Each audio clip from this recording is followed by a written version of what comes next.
Freelance जो बाहर से it looks like chill, cozy, freedom.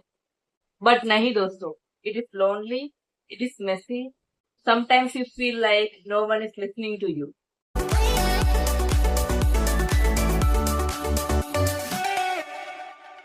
Hi, I am Neetu and freelancing की इस साइड आपको कोई नहीं बताएगा.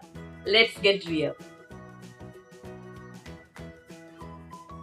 So you don't just get paid for writing. आपको घंटों भर अप्लाई करना है. अप्लाई करने के बाद क्लाइंट का रिप्लाई आता है तो you have to submit an assignment. That works in India, okay? ऐसा ही. And you then have to negotiate.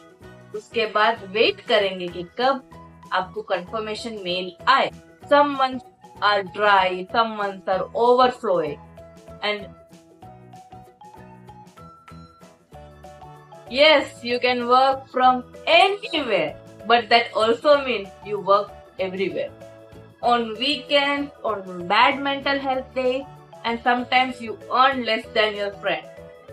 And that's okay. But then there is one client who believes in you. That article you wrote gets accepted in the one go. And that appreciation word from them makes it all worth it. Freelancing perfect नहीं है, but powerful है. If you know how to carry it out. And if you feel like you are alone in this journey, let me tell you, you are not alone. Subscribe and let's figure it out together.